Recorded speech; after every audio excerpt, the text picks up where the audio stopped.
Zdaj, AVK skupina se je v bistvu registrirala komaj konec novembra za 40 000 evri ustanovnega kapitala. Gre za posel vreden preko palca ocenjen 15 milijonov evrov. Več kot očitno je torej, da mora za vami stati neke močne finančne skupine. Kje ocenjujete, da je interes teh skupin, da so prišli ravno na slovenski nepremičninski trg?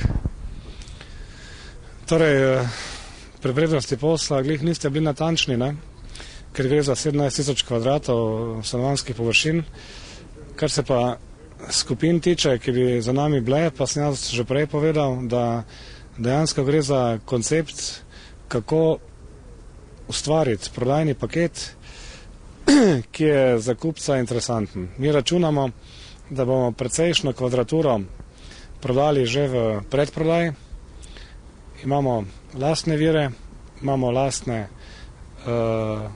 možnosti, da komuniciramo z finančnimi inštitucijami v Sloveniji in tudi po svetu, in smo torej finančno konstrukcijo zaprli na en način, ki pač smo ga ocenili v tem času kot najugodnejšega.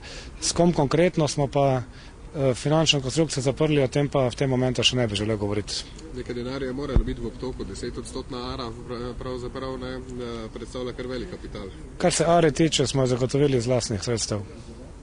Kdo je financiral?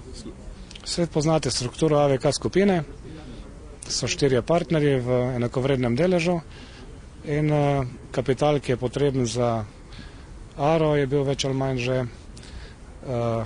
pripravljen, kar pomeni, da smo vložili v svoj projekt ne samo vero v to, da smo prepričani, da je ta projekt dober, ampak tudi svoj kapital, kot je to običajno v tujini. AVK skupina je bila ustanovljena ravno s tem namenom? AVK skupina je bila ustanovljena kot odziv na trenutno situacijo na trgu in njena, bomo rekli, dejavnost in namen so podobni projekti, kot je tale tukaj, ni pa ta projekt edini, s katerim se v tem momentu ukvarjamo. Verjetno ste seznanjeni z raziskavami ljubljanskih podjetij za mariborski trg, so bile narejene prav specifično, ki pravijo, da neke velike želje po nakupu stanovanj v tako velikih vertikalah, kot so ti 3 stolpiči tukaj ni. Mislite, da bo cena tista, ki bo potem v bistvu prevladala oziroma kako kupce prepričala, da bi vendarle kupovali tukaj? No, mi ocenjujemo, da tu ne gre za neke enormno visoke objekte, gre za objekte, ki so sigurno nek presežek prostora, ki nudijo neko dodatno kvaliteto bivanja, če jo bomo znali seveda izkoristiti. Tukaj ste danes vsi videli, kakšen razgled fascinantni je z vrha stolpnice. Tu bo nekdo jutri živel, nekdo bo imel tukaj svojo teraso. Drugač pa ocenjujemo, da to ni niti poseben plus, niti poseben minus.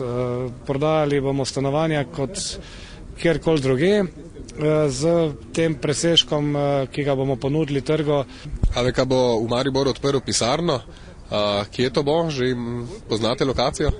No, mi smo pred to tiskovno konferenco ravno se dogovorili, da bomo imeli pisarne v objektu ob hotelu Betnava, ki je toliko blizu, da praktično vidimo na stolpnice. Tukaj bomo naredili svojo poslovno enoto za potrebe prodaje teh 3 stolpičev. Sicer pa bomo naredili poslovno enoto povsod tam, kjer bomo se konkretno v kak projekt spustili.